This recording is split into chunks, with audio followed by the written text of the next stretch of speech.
သာသနာတော်နှစ်2569ခုနှစ်ကောဇာတက္ကရီ1389ခုနှစ်တပေါင်းလဆန်း9ရက်အင်္ဂါနေ့ခရစ်နှစ်2026ခုနှစ်ဖေဖော်ဝါရီလ24ရက်နေ့ရှမ်းပြည်နယ်တောင်ပိုင်းတောင်ကြီးမြို့သေတော်ရက်ွယ်ရီထွက်ဦးလံမောဂဝိပဿနာတရားစဉ်နှင့်လုပ်ငန်းစဉ်ပြန်ပွားရေးအဖွဲ့ခွဲအမှတ်25မင်္ဂလာမဲ့ခင်ဓမ္မယုံတော်ကြီးတွင်ဟောကြားချီးမြှင့်တော်မူအပ်သောပဋိစ္စသမုပ္ပါဝိပဿနာအလုပ်ပိတရားတော်မြတ်နှင့်မောခရာဇယတိကြီးကမီးမြန်း၍မြတ်စွာဘုရားရှင်ကိုရောမြတ်ကြီးဖြေကြားတော်မူအပ်သောသုံးညမြင်လျင်ကိလေသာစဉ်ဝိပဿနာအလုပ်ပိတရားတော်တရားတော်မြတ်ကိုမဟောကြားမီမနာကြားမီတရားပိုင်ရှင်ဖြစ်တော်မူသောမြတ်စွာဘုရားအားနမောတတ္တနှင့်ဖယားရှိခိုးကြပါကုန်စုနမောတတ္တဘဂဝတောအရဟတောသမ္မာသမ္ဗုဒ္ဓတ္တနမောတတ္တဘဂဝတောအရဟတောသမ္မာသမ္ဗုဒ္ဓတ္တနမောတတ္တဘဂဝတောအရဟတောသမ္မာသမ္ဗုဒ္ဓတ္တ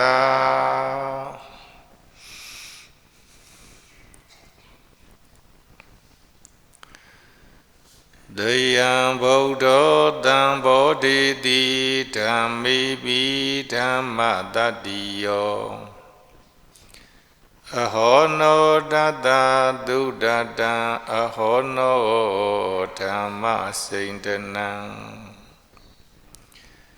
ယောဇီနောငါမအောင်မြင်အကျင့်ဖယားရှင်ကိုရောမြတ်ကြီးသည်ဓမ္မိပိရှိနောက်စဉ်လည်းဖြစ်တိုင်းပြည့်၍ဆေဆေမနောဓမ္မသဘောတုကို၎င်းဓမ္မတတ္တိယောပိတရားတိုင်းဤတခံပြည့်လျက်တတ္တိအင်အားစွမ်းပကားတုကို၎င်းဒယံဗုဒ္ဓဘောဓိမန္တိုင်ခံဝါမြိုင်ဝဲကိုယ်တိုင်စတင်သိမြင်တော်မူခဲ့သည်ဖြစ်၍တံဘောဓိတိကျိုးထိုက်သမျှဝိနိယကိုအာရမွဲ့ဖော်သိစေတော်မူခဲ့လေပြီတတဇိနတထိုငါမအောင်မြင်ဖယားရှင်ကိုရောမြတ်ကြီးဤဒုဒတံဟောဖော်ညွန်ကြားမြတ်တရားတို့ကိုနာကြားရွှင်ပြောသာတော်သမိတော်ဖြစ်ရခြင်းသည်အဟောနောကိုယ်တွေ့ကိုယ်တာကိုယ်ကျိုးပါသဖြင့်ကိုမာခုနေဩဝံမြောက်ဖွယ်ကြီးဖြစ်ရပါတော့သည်ဖယားဓမ္မစိန္ဒနံပုဂ္ဂိုလ်တ attva သူငါမနှောအဖြစ်သဘောအပြည့်သဘောတို့အတောမတ အထထအထွေတွေလဲပါ၍နေကြပြီဤဟု၍တွေတော်ကဆင်းခြင်းလျက်စဉ်းစားကနေရခြင်းငါလေအဟောနောကုတန္တံတွင်ဉာဏ်ရောင်လင်း၍ရှင်ငါဩဝမ်းမြောက်ဖွယ်ကြီးဖြစ်ရပါတော့သည်ဖယား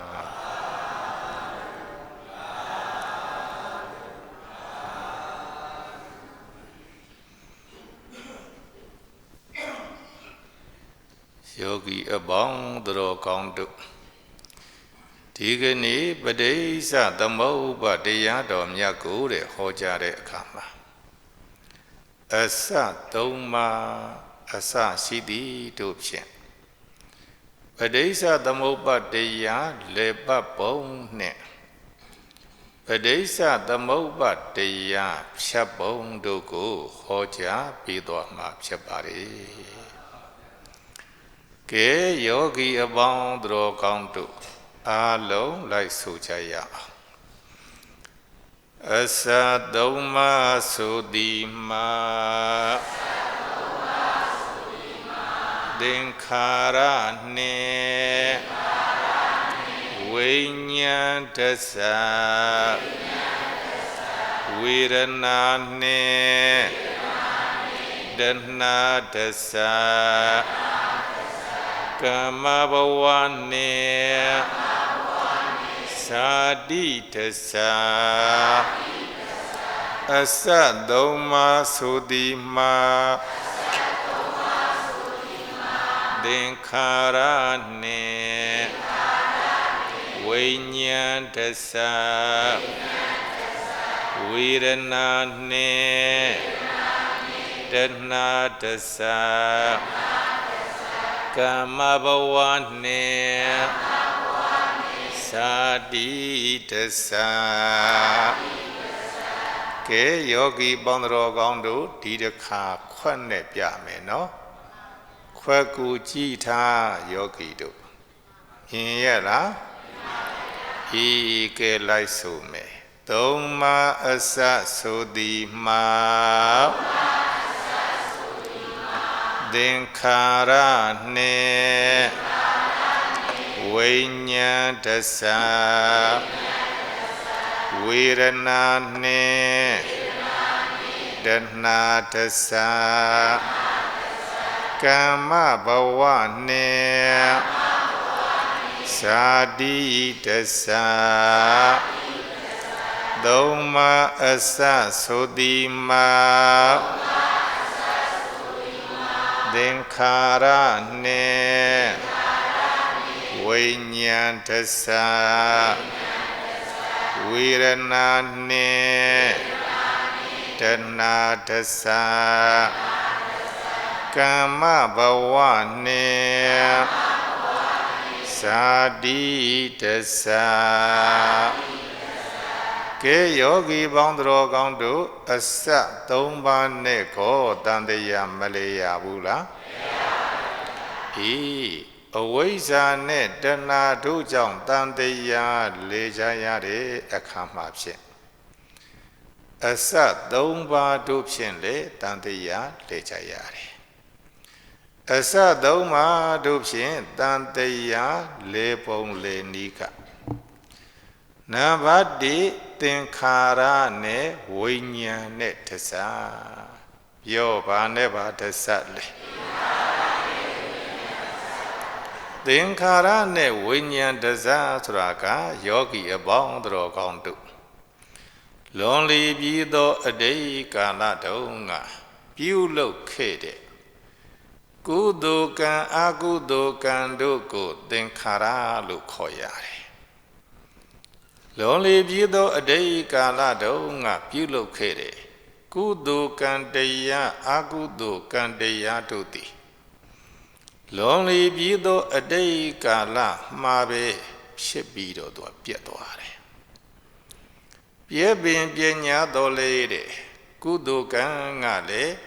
ကောင်းတဲ့တတ္တိကလေးသူချမ်းထားခဲ့တယ် အာဟုတုကံကလေးတဲ့မကောင်းတဲ့တတ္တိတဲ့ခြံထားခဲ့တယ်သင်္ခါရပစ္စယဝိညာဏဆိုတာကကုသိုလ်ကံဤကောင်းတဲ့တတ္တိကကောင်းတဲ့ဘဝမှာကောင်းတဲ့ခံစားမှုတွေတဲ့ရရှိအောင်ကြည်စုပြုပေးတယ်လွန်လေပြီးသောအတိတ်ကာလတုန်းကပြုလုပ်ခဲ့တဲ့အာဟုတုကံရဲ့တတ္တိကလည်းသင်္ခါရပစ္စယဝိညာဏမကောင်းတဲ့ဘဝမှာမကောင်းတဲ့အကျိုးတရားတို့ကိုခံစားဖို့ရန်အတွေ့အကြုံကျေးဇူးပြုပေးတယ်။ဒါကိုယောဂီအပေါင်းတော်ကောင်းတို့သင်္ခါရနဲ့ဝိညာဉ်စက်တယ်လို့ပြောရတယ်။ကုသိုလ်ရဲ့တတ္တိအရှိန်အဝါလေးကလည်းတော့ကျေးဇူးပြုပေးတာပဲ။အာဟုတုကံရဲ့တတ္တိအရှိန်အဝါကလည်းတဲ့ကျေးဇူးပြုပေးတာပဲတဲ့ဒါကိုဘုန်းကြီးစောစောတုန်းကဂါထာလေးတစ်ပုဒ်ရုပ်ခဲ့တယ်နံပါတ်1ဓမ္မိစရှိနောက်စဉ်လျက်ဖြစ်တိုင်းပြည့်၍ဆဲဆဲမနောဓမ္မသဘောတို့ကို၎င်းနံပါတ်2ဓမ္မတတ္တိယောပိတရားတိုင်းဤဓခံပြည့်လျက်တတ္တိအင်အားစွမ်းပကားတို့ကို၎င်းဓမ္မရဲ့တတ္တိသင်္ခါရဆိုတာကဓမ္မအဲ့ဒီသင်္ခါရဆိုတဲ့ဓမ္မကလည်းတဲ့ဖြစ်ပြီးတော့ပြတ်သွားပါလေတဲ့သို့တော်တဲ့ပြည့်ပင်ပြည့်ညာတော်လည်းပဲတဲ့ဒီသင်္ခါရဒီဟုသောဓမ္မကတတ္တိလေးခုတော်တဲ့အဲ့ဒါခြံထားခဲ့တယ်တဲ့အဲ့တော့ကုသိုလ်ပြုလုပ်တဲ့အခိုက်အာဟုတုပြုလုပ်တဲ့အခိုက်ကိုသူကစေတနာသမင်္ဂီလို့ခေါ်ရတယ်စေတနာသမင်္ဂီလို့ခေါ်ရတယ်ဒီစေတနာကဖြစ်ပြီးတော့ပြတ်သွားတယ်ပြည့်ပင်ပြည့်ညာတော်လေသူကားတဲ့နောင်ဘဝတွေတဲ့အကျိုးပေးဖို့ရန်အတွေ့တတ္တိလေးကိုသူကခြံထားခဲ့တယ်အဲ့ဒီတတ္တိကိုကြတော့ကမ္မသမင်္ဂီလို့ခေါ်ရတယ်ဒီကမ္မသမင်္ဂီလို့ခေါ်တဲ့တတ္တိကသူကဘဝတန်တရားမှာလိုက်ပြီးတော့သူကကျေးဇူးပြုနေတယ်လို့ပြောရတယ်ဒါကိုရှိကဆရာတော်ဘုရားကြီးတွေကဘယ်လိုရှိသားတော်မူခဲ့ကြသလဲဆိုလို့ရှိရင်မနီယလို့တည်ကြသောအခါကိုနောက်ကိုကဘာများပါမှာပစ္စည်းဝတ္ထုတစ်ခုမပါကိုပြုထားကံများပါကြမှာကိုပြုထားတဲ့ကံငါသားလည်းရင်ကိုနောက်ကိုပါမယ်အဲ့တော့ကမ္မသမင်္ဂီရဲ့သဘောကိုနားမလည်တဲ့အချို့သောဓမ္မခရိကတွေကမိမိနောက်ကိုတဲ့ကံကလိုက်ပြီးတော့ကျေးဇူးပြုတယ်ဆိုလို့ရှိရင်ဒါတတ္တဒဋ္ဌိဋ္ဌိဖြစ်နေမှာပေါ့လို့ပြောကြတယ်တကယ်တော့ဒီပုဂ္ဂိုလ်တွေကပါတော့ကံရဲ့တတ္တိသဘောကိုနားမလည်လို့ပြောဘာရဲ့တတ္တိကံရဲ့တတ္တိသဘောကိုတဲ့အဲ့ဒါနားမလည်လို့ပြောခြင်းဖြစ်တယ်နော်ယောဂီတို့ကအဲ့ဒါမျိုးလေးတွေကြတော့သေသေးချာချာမှတ်ထားရတယ်နှုတ်မလို့ရှိရင်တဲ့သူတို့မသိလို့မှားရာကနေပြီးတကလားကိုးပါတဲ့အမှားပဲ့သူရောက်သွားတတ်တယ်တဲ့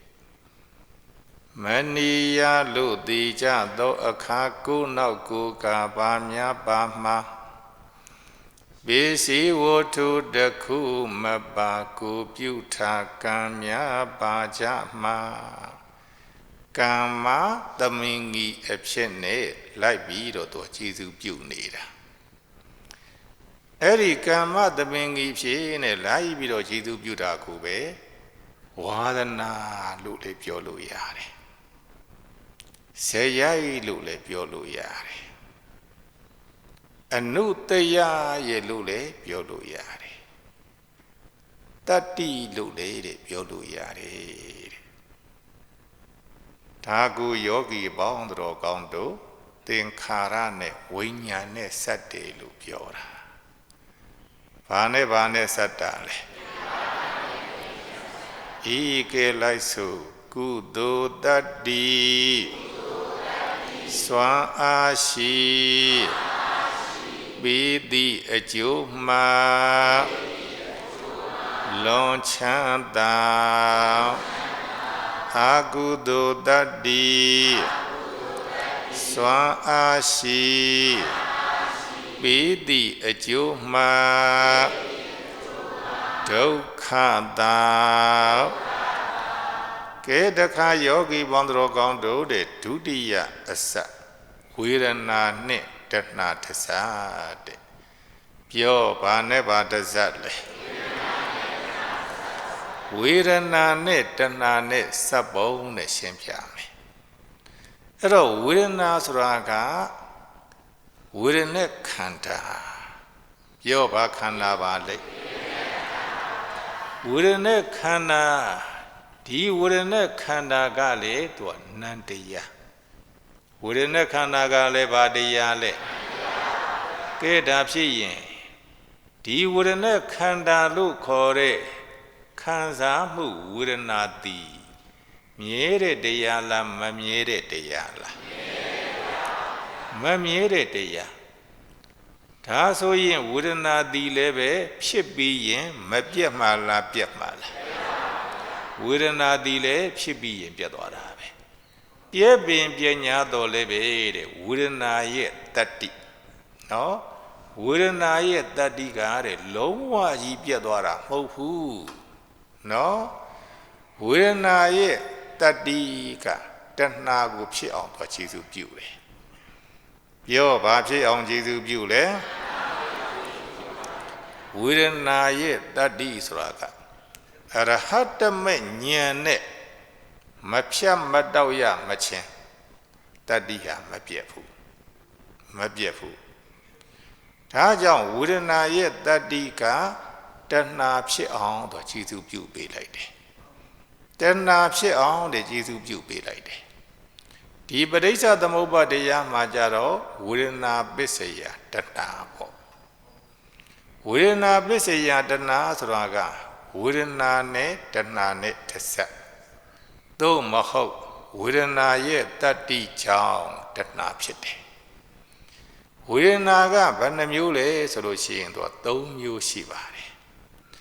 ဒုက္ခဝေဒနာကိုခံစားရတယ်ဒီဒုက္ခဝေဒနာကတော့ဖြစ်ပြီးတော့ပြတ်တယ်ခံစားမှုရဲ့တတ္တိကမပြတ်ဘူးမပြတ်သည့်အတွက်ကြောင့်တဲ့ဒုက္ခဝေဒနာကိုခံစားရတဲ့ပုဂ္ဂိုလ်တို့သည်ဒုက္ခဝေဒနာရဲ့တတ္တိကြောင့်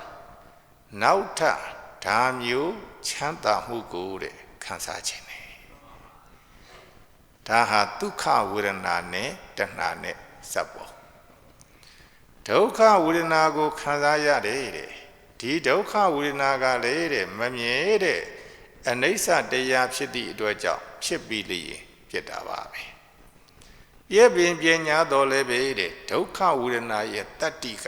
ကြံခဲ့တယ်ဒီဒုက္ခဝေဒနာရဲ့တတ္တိကြောင့်ဒုက္ခဝေဒနာမှလွတ်ချင်တဲ့တဏှာဖြစ်ပေါ်လာရတယ်ဒါကဒုက္ခဝေဒနာနဲ့တဏှာနဲ့စပ်ပေါ်ကဲဥပေက္ခဝေဒနာကိုခံစားရတယ်ဒီဥပေက္ခဝေဒနာကလည်းဖြစ်ပြီးရင်သူလည်းပြတ်တာပဲပြည့်ပင်ပညာတော်လည်းပဲတဲ့ဥပေက္ခဝေဒနာရဲ့တတ္တိဓမ္မတတ္တိဒီတတ္တိကဒီဥပေက္ခဝေဒနာတဲ့တာတဲ့ဒုက္ခဝေဒနာကိုတဲ့ခံစားခြင်းနဲ့တ တဏှာဖြစ်အောင်ကြည်စုပြုတယ်ဒါဟာယောဂီပေါင်းတော်ကောင်းတို့တဲ့ဝေဒနာရဲ့တတ္တိကြောင့်တဏှာဖြစ်ပေါ်လာရတာဒါကိုပဲဝေဒနာနဲ့တဏှာနဲ့စက်တယ်တဲ့ဘုန်းကြီးတို့သုတ်တန်နီးအရာကြတော့ဒုက္ခဝေဒနာနဲ့တဏှာနဲ့စက်မယ်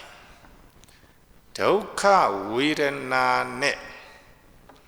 ဒေါသနဲ့စက်မယ်ဥပေက္ခဝေဒနာနဲ့မောဟနဲ့စက်မယ်ဒါကသုတ်တန်နီးအရာဒုက္ခဝေဒနာနဲ့တဏှာနဲ့ဘာကြောင့်ဆက်ရတယ်ဆိုလို့ရှိရင်ဒုက္ခဝေဒနာတွေမှာကိုပဲတဲ့ကာမရာဂနုတ္တယလေးကကိန်းနေတာအဲ့တော့ဒီကာမရာဂနုတ္တယကြောင့်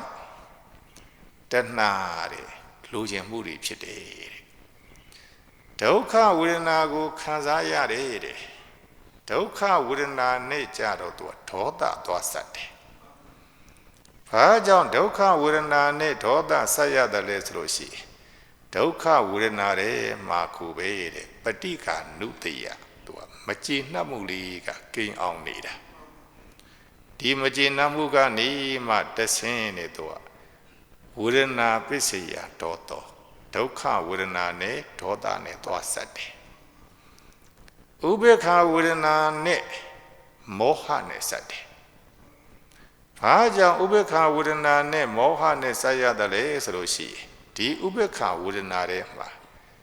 အဝိဇ္ဇာနုတ္တယလေးရတော့ကိန်းနေတာနော်အဝိဇ္ဇာဆိုတာကမသိချင်းတရားလေးကကိန်းနေတာကဲယောဂီတို့ဖြည့်ကြည့်နော်ဥပေက္ခဝေဒနာဖြစ်တဲ့အခါမှာသိတဲ့ပုဂ္ဂိုလ်နဲ့မသိတဲ့ပုဂ္ဂိုလ်ပဲကများတာမသိတဲ့ပုဂ္ဂိုလ်ကများတာဒုက္ခဝေဒနာထင်ရှားတော့သိတယ်ဒုက္ခဝေဒနာလည်းထင်ရှားတော့သိတယ်ဥပေက္ခဝေဒနာကြတော့မထင်ရှားဘူးမထင်ရှားတော့ဖြစ်လို့ကိုဖြစ်မှမသိဘူးရှုဖို့ရမပြောနဲ့အဲ့ဒီကဲတော့တဲ့ဥပေက္ခဝေဒနာဖြစ်ပေါ်လာတာကိုဖြစ်မှမသိခြင်းသိတော့အဝိဇ္ဇာနုတ္တယဒီအဝိဇ္ဇာနုတ္တယကနေမှတဏ္မာကြီးထွားလာတဲ့အခါကျတော့မောဟဒါကိုဥပေက္ခဝေဒနာနဲ့မောဟနဲ့စက်တယ်လို့ပြောတယ်သဘောပါရဲ့လားဒါကိုဝေဒနာနဲ့တဏှာနဲ့တစက်ပြောဘာနဲ့တစက်လဲဝေဒနာပစ္စယတဏှာသို့မဟုတ်ဝေဒနာရဲ့တတ္တိကြောင့်တဏှာဖြစ်ပေါ်လာတယ်တဲ့ဒါကိုပဲဝေဒနာနဲ့တဏှာနဲ့စတယ်လို့ပြောရတယ်နောက်နံပါတ်3အစတဲ့ကမ္မဘဝနဲ့ဇာတိနဲ့တဆက်ယောဂီတို့ဘုန်းကြီးတို့တဲ့ယနေ့ယခုပစ္စုပန်ကာလမှာကုသိုလ်ကံတွေလည်းပြုလုပ်ကြတယ်အကုသိုလ်ကံတွေလည်းပြုလုပ်ကြပါတယ်တဲ့အဲ့ဒီကဲ့သို့တဲ့ကုသိုလ်ကံအကုသိုလ်ကံတွေပြုလုပ်ကြတယ်ပြုလုပ်တဲ့အချိန်မှာပဲဖြစ်ပြီးတော့ပြတ်သွားတယ်အဲ့ဒါဟာစေရနာသမင်္ဂီနော်အခုဘုန်းကြီးကာမဘဝစေရနာနဲ့တရားဟောနေတယ်အဲ့တော့စေရနာကလည်းအခုဖြစ်အခုပြတ်ပဲဘုန်းကြီးရဲ့အတန်လေးကလည်းအခုဖြစ်အခုပြတ်ပဲအဲ့ဒါကိုသူကစေရနာသမင်္ဂီလို့ခေါ်ရတယ်ပြောစားဘာသမင်္ဂီလဲစေရနာသမင်္ဂီနော်ဥပထီးပင်ပြတ်သွားပြီစေရနာကဖြစ်ပြီးတဲ့နောက်ပြက်ပင်ပြညာတော်လည်းပဲတဲ့သူစေရနာရဲ့တတ္တိကသူကံအဖြစ်နဲ့ကြံခဲ့တယ်စေရနာရဲ့တတ္တိကဘာအဖြစ်နဲ့ကြံခဲ့တာကံအဖြစ်နဲ့ကြံခဲ့တယ်အဲ့ဒါကိုကမ္မဘဝလို့ပြောတာပြောဘာဘဝလို့လဲစေရနာရဲ့တတ္တိကကံအဖြစ်နဲ့ဘာဖြစ်လို့ကြံခဲ့တာလဲလို့မေးရင်နောင်ဘဝဇာတိတွေရအောင်သူခြေစုပြုဖို့ရဒါကိုပဲကမ္မဘဝပစ္စယဇာတိတဲ့ ကုသိုလ်ကံရဲ့တတ္တိကြောင့်ကောင်းတဲ့ဘဝတွေရမယ်နော်ကောင်းကျိုးချမ်းသာတို့ကိုခံစားရမယ်အကုသိုလ်ကံရဲ့တတ္တိကြောင့်မကောင်းတဲ့ဇာတိမကောင်းတဲ့ဘဝတွေရမယ်မကောင်းကျိုးတွေတဲ့သူခံစားရမယ်အဲ့ဒါကိုကမ္မဘဝနဲ့ဇာတိနဲ့ဆက်တယ်တဲ့ဘာနဲ့ဆက်တယ်လဲကမ္မဘဝနဲ့ဇာတိနဲ့ဆက်နေကြတာဒါကြောင့်ဘုန်းကြီးတို့ဗုဒ္ဓဘာသာဤတရားတော်ကြတော့သူကအတ္တနဲ့တန်တရားလဲတာမဟုတ်ဘူးကံရဲ့တတ္တိနဲ့တန်တရားလဲတာအလုံးရောဘာရဲ့တတ္တိနဲ့လဲရောဘာရဲ့တတ္တိနဲ့ကံရဲ့တတ္တိနဲ့တန်တရားလဲတာကုသိုလ်ကံရဲ့တတ္တိနဲ့တန်တရားလဲတဲ့အခါကျတော့ချမ်းသာတယ်အေးမြတယ်တဲ့နော်အကုသိုလ်ကံရဲ့တတ္တိနဲ့တန်တရားလဲရတဲ့အခါကျတော့ဆင်းရဲတယ်ပူလောင်နေတဲ့ပူလောင်နေတဲ့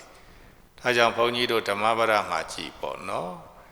မနောပုပ္ပင်ကမဓမ္မမနောတိဋ္ဌာမနောမယမနတာစီပတန္နိနစီဘာတတိကရောတိဝါတတောနံဒုက္ခမနွေတိဆာယဝအနုပါယိနိတဲ့အကုသိုလ်ကံအကုသိုလ်ကံရဲ့တတ္တိကြောင့်တန်တရားလဲရလို့ရှိသူ့ရဲ့နောက်မှာဒုက္ခတွေလိုက်တယ်တဲ့။ဟာတွေလိုက်တာတော့ကုသိုလ်ကံရဲ့တတ္တိတွေနဲ့တန်တရားလဲရလို့ရှိသူ့ရဲ့နောက်မှာဒုက္ခတွေလိုက်တယ်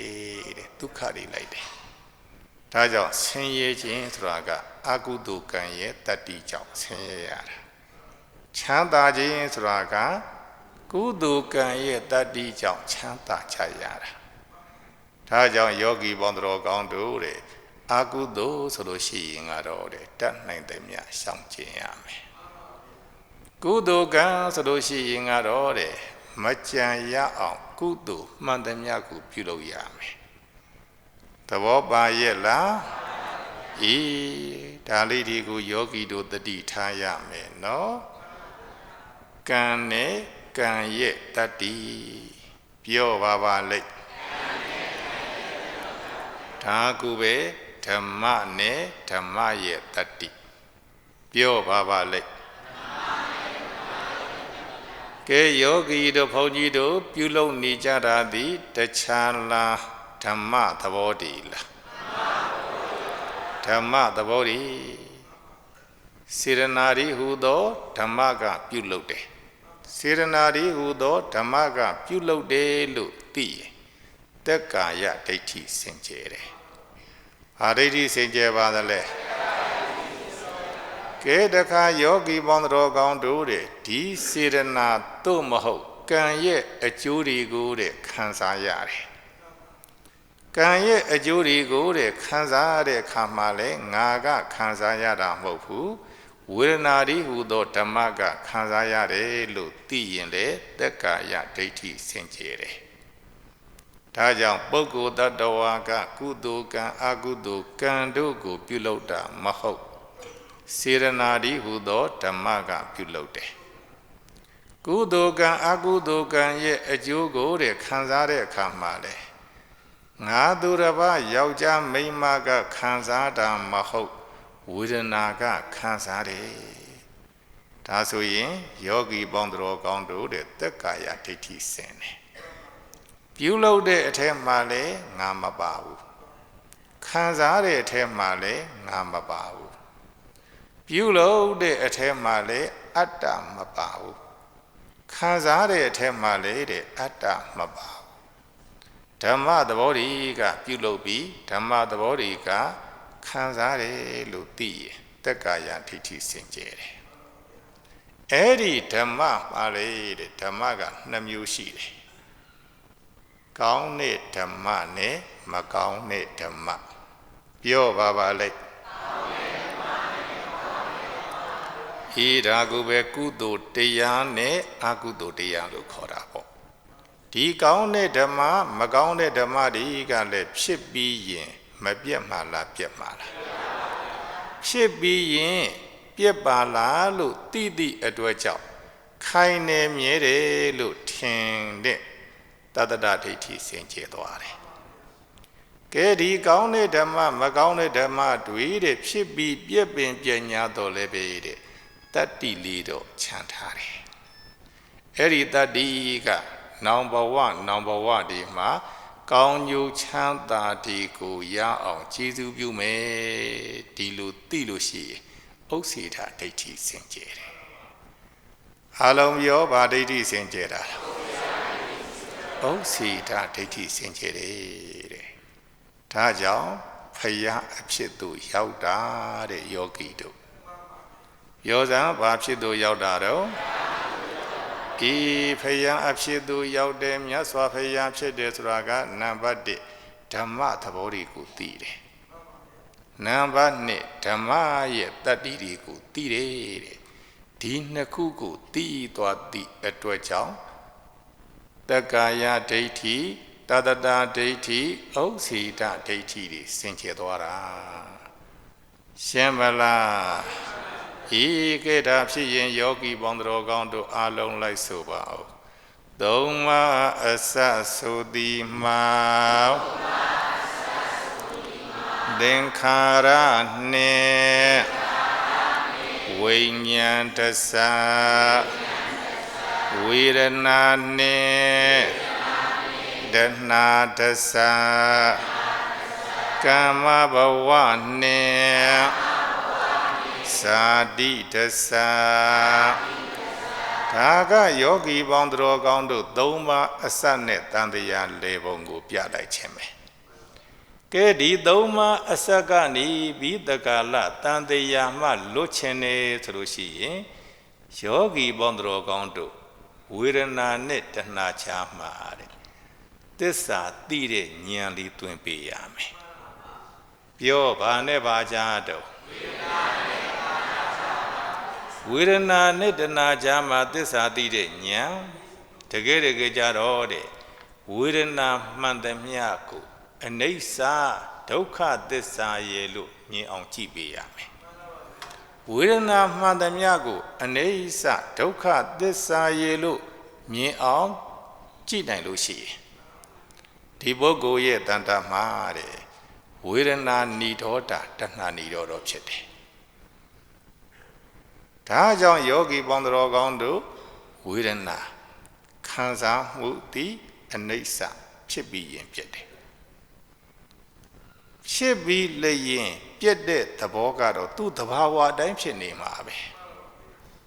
သဘာဝအတိုင်းဖြစ်နေတဲ့အဲ့ဒီဝေဒနာရဲ့ဖြစ်ပျက်ကိုယောဂီတို့ကမရှုမှတ်လျင်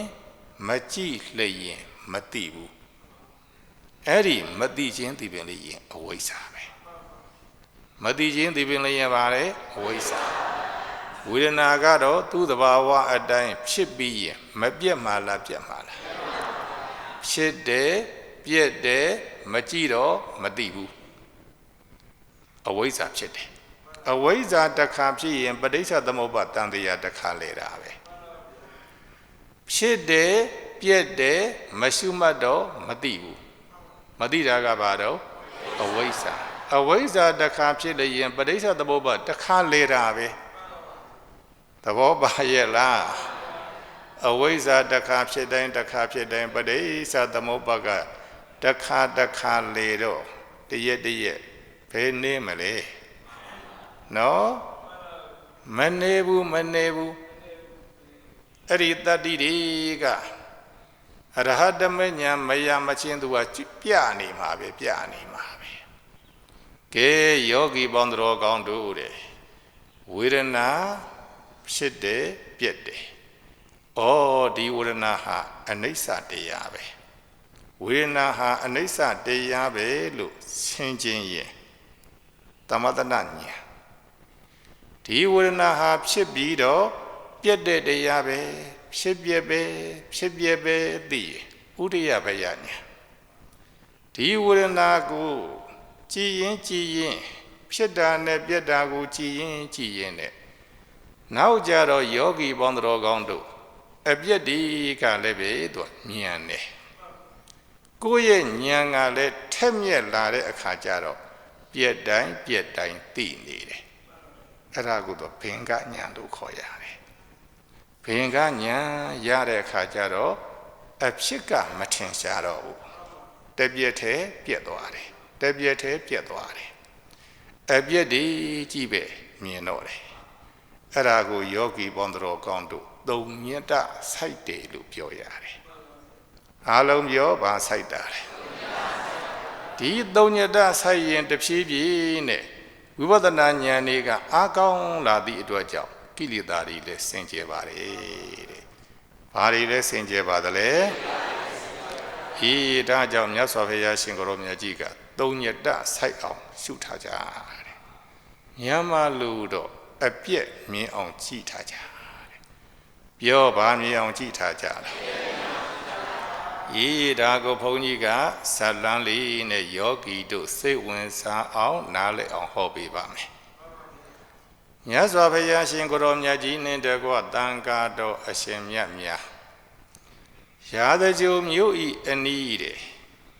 ပါတာနကစေတီလို့ခေါ်တဲ့တောင်ကြီးရဲ့အပေါ်မှာတဲ့နတ်ကုန်းကြီးတစ်ခုရှိတယ်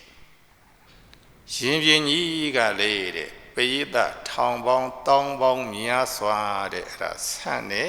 ရှင်ပြင်းကြီးမြတ်စွာဘုရားရှင်ကိုရောမြတ်ကြီးနဲ့တကွတန်ဃာတော်အရှင်မြတ်တို့သတင်းသုံးနေတဲ့အချိန်မောကရာဇယတိနဲ့သူ့ရဲ့တပည့်ဒီတဲ့ရောက်ရှိလာကြတယ်ဒါမဏိယကတော့ဟောခဲ့တယ်တရားနဲ့ဆက်ဆက်နာမယ်ဆိုလို့ရှိရင်တော့ပို့ပြီးတော့အဆင်ပြေတယ်ပေါ့အဲ့တော့မောကရာဇယတိနဲ့အတူတဲ့သူ့ရဲ့တပည့်ပေါင်းက1000အခြားသောယတိတွေလည်းအများကြီးပါတယ်အခြားသောတဂရဂမတွေလည်းအများကြီးပါတယ်အဲ့တော့မောကရာဇယတိကမြတ်စွာဘုရားရှင်ကိုရောမြတ်ကြီးကိုသူလျှောက်တယ်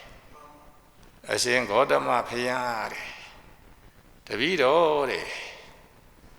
အဇိတယတိမေးပြီးတုန်းကလေတဲ့အရှင်ဘုရားကိုမေးဖို့ရန်အတွက်ထားခဲ့ပါတယ်အရှင်ဘုရားကဉာဏ်မရင်သေးဘူးမင်းမမေးနဲ့အောင်กว่าလို့ပြောသည့်အတွက်ကြောင့်တဲ့တပည့်တော်တဲ့မမေးခဲ့ရပါဘူးတဲ့ဒုတိယအကြိမ်တိတ်တမေတ္တိယယတိမေးပြီးတဲ့အခါမှာလေတပည့်တော်တဲ့မေးဖို့ရန်အတွက်တဲ့မတ္တယထခဲ့ပါတယ်တဲ့အဲ့ဒီခါမှာလေတဲ့မြတ်စွာဘုရားကမောကရာဇမင်းဉာဏ်မရင်သေးဘူးกว่าမမေးနဲ့အောင်လို့တားမြည်သည့်အတွက်ကြောင့်တဲ့တပည့်တော်တဲ့မမေးခဲ့ရပါဘူးဖေဟာတဲ့အခုတတိယအကျိန်တပည့်တော်မေးဖို့ရန်အတွက်အရှင်ဘုရားတဲ့ခွင့်ပြုလိုက်ပါဖေဟာတဲ့အရှင်ဘုရားကလည်းတပည့်တော်ကြာဘူးနာဝစကားနဲ့ဆိုလို့ရှိရင်တတိယအကျိန်မေးတဲ့အခါမှာခွင့်ပြုတယ်လို့ကြားပါတယ်တဲ့အဲ့ဒီခါမှာမြတ်စွာဘုရားရှင်ကိုရောမြတ်ကြီးကလည်းအေးမင်းမေးတော့ကွာအဲ့တော့မောကရာဇယတိကမေးတယ်အရှင်ဘုရားတဲ့လူနာပြမတတ္တဝါတို့သည်တဲ့အရှင်ဘုရားကိုကြည်ညိုကြပါတယ်တဲ့ကိုးကွယ်ကြပါတယ်တဲ့ဒီလောကကြီးနဲ့ပတ်သက်ပြီးတော့အရှင်ဘုရားရဲ့အမြင်တပည့်တော်တို့မသိရသေးပါဘူးဘုရားတဲ့ဒါကြောင့်ဒီလောကကြီးနဲ့ပတ်သက်ပြီးတော့အရှင်ဘုရားရဲ့အမြင်ဟောပြတော်မူပါမြတ်စွာဘုရားတဲ့လောကတဲ့နော်ယောဂီပေါင်းတော်ကောင်းတို့အဲ့တော့လောကဆိုတာကတော့3မျိုးရှိတယ်လောကကဘယ်နှမျိုးလဲလောက3မျိုးရှိတယ်ကဲလိုက်ဆိုကြည့်မယ်ဩကာသလောကတတ္တလောက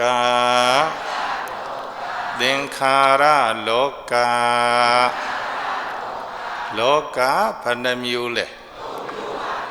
ဩကာသလောကဆိုတာကလူနာပြမတတ္တဝါတို့ဤတီနီယာဘုံဒီကိုဩကာသလောကလို့ခေါ်ရတယ်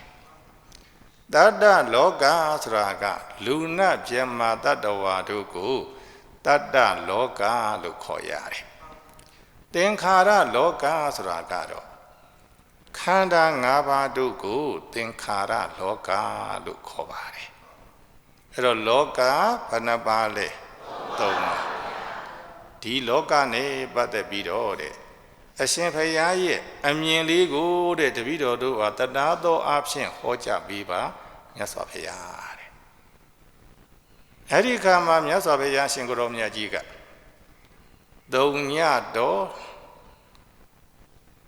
လောကအဝိခတုတဲ့မောကရာသတရတတောအတ္တနုဒိဋ္ဌိဥဟိစ္စမေစုရာသနပတတိဧဝံလောကအဝိခန္တံမေစုဧဝံမေစုတရောတိယတဲ့ဧဝံလောကအဝိခန္တံမေစုတရောတိယတဲ့မြတ်စွာဘုရားရှင်ကိုယ်တော်မြတ်ကြီးကသုံးညတော်လောကအဝိခတုမောကရာသတရတတောတဲ့မောကရာသယတိကြီးတဲ့တတာအမြဲတမ်းတတောတတိထားလျက်အတ္တနုဒိဋ္ဌိနဲ့အတ္တဒိဋ္ဌိကိုဥဟိစ္စဖယ်ထားလိုက်ပါတဘောကတော့အတ္တဆိုတာမရှိဘူးတဲ့ပြောဘာဆိုတာမရှိဘူးလေအတ္တဆိုတာမရှိဘူးเนาะဒါကြောင့်ဒီလောကကြီးကိုမင်းအတ္တမရှိဘူးလို့ရှုထားလိုက်တဲ့ရှုထားလိုက်တဲ့ကဲလိုက်ဆိုစမ်းအတ္တဆိုတာမရှိပါခန္ဓာအနတ္တအတ္တဆိုတာမရှိပါခန္ဓာအနတ္တကဲယောဂီပေါင်းတော်ကောင်းတို့တဲ့ဒီလောကကြီးထဲမှာအတ္တဆိုတာမရှိဘူးเนาะအထူးအားဖြင့်တတ္တဝါဆိုတာကလည်းသမုဒိသစ္စာပဲတကယ်တော့ခန္ဓာ၅ပါးသာရှိတယ်ဒါရမြမကားတဲ့ယောက်ျားမိန်းမဆိုတာကလည်းပဲမရှိဘူးတကယ်တော့ခန္ဓာ၅ပါးပဲ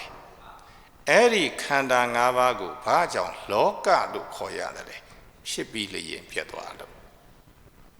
အဲ့တော့တဲ့အတ္တမရှိဘူးလို့မင်းသိထားပါတဲ့အတ္တရှိတယ်လို့အထင်ကိုမင်းပယ်လိုက်ပါတော့တဲ့ဒါကြောင့်ဟိတဲ့ကဲလိုက်ဆုပ်လိုက်ပါအောင်အလိုတို့မလိုက်အကြိုက်တို့မပါဤခန္ဓာမပါအနတ္တခန္ဓာ၅ပါးဒီဟူသောဒီလောကနဲ့နေရသမျှကာလပတ်လုံးတဲ့မင်းရဲ့အလိုကိုခန္ဓာကြီးကလိုက်မှာမဟုတ်ဘူးတဲ့မင်းရဲ့အကြိုက်ကိုလေတဲ့ဒီခန္ဓာကြီးကပါမှာမဟုတ်ဘူးတဲ့ကိုယ့်ရဲ့ခန္ဓာကတောင်းတဲ့ကိုယ့်အလိုမလိုက်ကိုယ့်အကြိုက်မပါလို့ရှိရင်သာခန္ဓာသမီးခန္ဓာဇနီးခန္ဓာခင်မောတဲ့ခန္ဓာနောက်ဆုံးဘုံကြီးခန္ဓာတရားဓမ္မတွေရဲ့အလိုဘယ်လိုလုပ်လိုက်မလဲလိုက်နိုင်မလားဘယ်လိုမှတရားဓမ္မပေါင်းတော်ကောင်းတို့မလိုက်နိုင်ဘူးခန္ဓာရဲ့အလိုကိုလိုက်နေကြရတာပြောစမ်းဘာရဲ့အလိုကိုလဲခန္ဓာရဲ့အလိုကိုလိုက်နေကြရတာသဘောပါရဲ့လားအမေတချို့တရားဓမ္မတွေကတဲ့ဘုန်းကြီးတော်မှပဲသူတို့အလိုကြဖြစ်ရမယ်တဲ့နော်သူတို့ရဲ့အလိုကြဖြစ်ရမယ်တဲ့ဟေးကိုယ်ခန္ဓာကိုယ့်ရဲ့အလိုကြတောင်မှမဖြစ်မှတော့ဘယ်တရားဓမ္မရဲ့အလိုကိုမှကြမှာမဟုတ်ဘူးဗျနောက်မြတ်စွာဘုရားရှင်ကိုယ်တော်မြတ်ကြီးကနော်ဒီခန္ဓာ၅ပါးကိုတဲ့ငါဖရာကတော့တဲ့အနိစ္စရဲ့လို့မြင်ထားတယ်တဲ့ဒုက္ခရဲ့လို့လည်းမြင်ထားတယ်တဲ့ အနတ္တရဲ့လို့လည်းမြင်ထားတယ်တဲ့အတုပရဲ့လို့လည်းမြင်ထားတယ်တဲ့အေးမင်းတို့လည်းပဲတဲ့ငါမြင်တယ်လို့သုံးညတော်လောကံအဝိခတ်တုတဲ့အနိစ္စမြင်အောင်သာကြည့်ကြနော်ဒါသုံးညပဲဒုက္ခရဲ့လို့မြင်အောင်သာကြည့်ကြဒါသုံးညပဲအနတ္တရဲ့လို့သာမြင်အောင်ကြည့်ကြဒါသုံးညပဲအတုပရဲ့လို့သာမြင်အောင်ကြည့်ကြဒါသုံးညပဲဒါကြောင့်လောကကြီးကိုမင်းတို့သုံးညလို့ငါမြင်တယ်မင်းတို့လည်းသုံးညရဲ့လို့မြင်အောင်သာကြည့်ကြတဲ့ဘာရဲ့လို့မြင်အောင်ကြည့်ကြတော့အနိစ္စဖြစ်ပြီးရင်ပြတ်သွားတယ်ဒုက္ခဆင်းရဲတယ်အနတ္တအလိုတို့မလိုက်အကြိုက်တို့မပါအတုပါမတင်တဲ့သဘောပဲနော်မတင်တဲ့သဘောပဲအဲ့ဒီကဲ့သို့တရားဓမ္မတို့တဲ့မြင်အောင်ကြည့်ထားကြတဲ့မြတ်စွာဘုရားကဒါကိုပဲသုံးညတော်လောကံအဝိခတ်တုတဲ့ခန္ဓာ၅ပါးဤဟူသောလောကကြီးဟာသုံးညပဲလူနာမြမတတ္တဝါတွေကလည်းသုံးညပဲနောက်ဆုံးဒီဩကာသလောကကြီးကလည်းပဲသုံးညပဲဖြစ်ပြီးရင်ပြတ်မှာပဲနေ90ဆင်းထွက်တဲ့အချိန်ဒီလောကကြီးတစ်ခုလုံးတဲ့အဲ့ဒါသုံးညအဖြစ်သို့ရောက်သွားမယ်ပြတ်သွားမယ်ပြတ်သွားမယ်ဒီလိုယောဂီပေါင်းတော်ကောင်းတို့တဲ့ဝေဒနာမှန်သမျှသို့မဟုတ်ခန္ဓာ၅ပါးမှန်သမျှသည်သုံးညဖြစ်ပြီးတော့ပြတ်တဲ့ဒုက္ခသစ္စာပဲဖြစ်ပြီးတော့ပြတ်တဲ့ဒုက္ခသစ္စာပဲလို့သိတဲ့ဉာဏ်ရသွားပြီဆိုလို့ရှိရင်ဒီသိတဲ့ဉာဏ်ကနေမှတဏှာတွေကိုသူကဖယ်ပေးလိုက်တော့မယ်ဥပါဒံတွေကိုတဲ့ဖယ်ပေးလိုက်တော့မယ်တဏှာဥပါဒံတို့မရှိတော့ဘူးဆိုရင်ကံဒီလည်းပဲတဲ့အဲ့ဒါသုံးညအဖြစ်သို့ပြောင်းသွားမယ်ကံချုပ်သွားပြီဆိုလို့ရှိရင်ဇာတိလည်းမရှိတော့ဘူးဇရာမရဏလည်းမရှိတော့နော်ယောဂီပေါင်းတော်ကောင်းတို့ဇာတိသိမ့်နေဒုက္ခလေးငြိမ်းသွားတယ်ဇရာမရဏသိမ့်နေဒုက္ခငြိမ်းသွားတယ်သုံးညတနိဗ္ဗာန်သုံးညမြင်ထားမှသုံးညတနိဗ္ဗာန်သို့ရောက်မယ်သုံးညအမြင်မရရင်သုံးညတနိဗ္ဗာန်ကိုမဆိုင်ဘူးဒါကိုယောဂီပေါင်းတော်ကောင်းတို့မြတ်စွာဘုရားကနော်အတ္တကိုလေမင်းဖယ်လိုက်တဲ့တတိတမာတိဝရိယပညာတို့ဖြင့်ခန္ဓာ၅ပါးဒီဟူသောလောကကြီးကိုလေတဲ့သုံးညတမြင်အောင်ရှုထားကြတဲ့ဒီလိုသုံးညတမြင်အောင်တဲ့အဲ့ဒါရှုထားမယ်ဆိုလို့ရှိရင်မေစုရာစာနပတ္တိတဲ့သေမင်းတို့ဟာမမြင်ရတော့ဘူးတဲ့သေမင်းမမြင်ရတော့ဘူးဆိုတာကနော်တရားဓမ္မတွေအဲ့ဒီသေမင်းကိုကသေသွားလို့မမြင်ရတော့တာသေမင်းဆိုတာကဘာတော့ကိလေသာသေမင်းကဘာတော့ကိလေသာကိလေသာကသေသွားမှတော့တဲ့တရားဓမ္မပေါင်းတော်ကောင်းတို့ဘယ်မြင်နိုင်စွမ်းရှိတော့မလဲဒါကြောင့်တဏှာဥပါဒံတို့သေတာကိုနော်တရားဓမ္မတွေကိလေသာသေတယ်လို့ခေါ်တယ်ကိလေသာဆိုတာကတခြားမဟုတ်ဘူးနော်သေမင်းယောဂီတို့ဘုန်းကြီးတို့တဲ့အဲ့ဒါခန္ဓာ၅ပါးဒီဟူသောတဲ့တတ္တလောကကြီးကိုသေအောင်တတ်နေတာကဘယ်သူကတတ်နေတာလဲကိလေသာကတတ်နေတာတဏှာဥပါဒာကိလေသာဝဒီကိလေသာဝကြောင့်ကာမဘဝကာမဝဖြစ်တယ်ဒီကာမဝကြောင့်ဇာတိနောင်ဖြစ်လက်တသောအနာဂတ်ကာလပရိသန္တိနေရမယ်ပရိသန္တိနေရပြီဆိုလို့ရှိရင်တော့အိုရတော့မှာပဲသိရတော့မှာပဲကဲအိုအောင်နာအောင်သိအောင်လုပ်တဲ့တရားကဘာတော့တဏှာကိလေသာတရားမေစုရာဇာဆိုတာဒါပဲနော်တဏှာဥပါဒံဒီဟူသောကိလေသာကိုမဲ့ဉာဏ်နဲ့တတ်လိုက်တဲ့အခါကျတော့တဏှာဥပါဒံကရှိသေးလားမရှိတော့ဘူးသိသွားပြီ နော်တေမင်းကိုကိုကအနိုင်ရသွားပြီသဘောပါရဲ့လားကဲဒကာကြီးဦးလာတို့တည်သွားတော့ဒကာဒကမတို့ဘုန်းကြီးတို့ကိုသူမြင်နိုင်သေးရဲ့လားကြည့်နိုင်သေးရဲ့လားမကြည့်နိုင်တော့ဘူးဒါကြောင့်မေစုရာစာနပတ္တိတဲ့တေမင်းကမမြင်ရတော့ဘူးတဲ့တေမင်းကမမြင်ရတော့ဘူးတဲ့တေမင်းကမမြင်ရသည့်အတွက်ကြောင့်တေမင်းရဲ့နိုင်ငံမှလွတ်သွားပြီနော်ဧဝံမေစုတရောတိယဆိုတာကတေမင်းရဲ့နိုင်ငံကလွတ်သွားပြီတေမင်းရဲ့နိုင်ငံဆိုတာက30ဘုံတေမင်းနိုင်ငံကဘာတော့တေမင်းရဲ့နိုင်ငံမှလွတ်တဲ့နေရာဆိုတာကဘာတော့နိဗ္ဗာန်ဟောဒါကိုဧဝံမေစုတရောတိယနော်တေမင်းရဲ့နိုင်ငံမှလွတ်သွားပြီတဲ့တေမင်းရဲ့နိုင်ငံမှလွတ်သွားပြီတဲ့ဒါကြောင့်တုံညတစိုက်အောင်ရှုတာပြောဘာစိုက်အောင်လဲအနိစ္စမြင်အောင်ရှုတာဒုက္ခမြင်အောင်ရှုတာအနတ္တမြင်အောင်ရှုတာအတုပမြင်အောင်ရှုတာအနိစ္စမြင်ပြီဆိုရင်မာနကိရိတာတည်သွားတယ်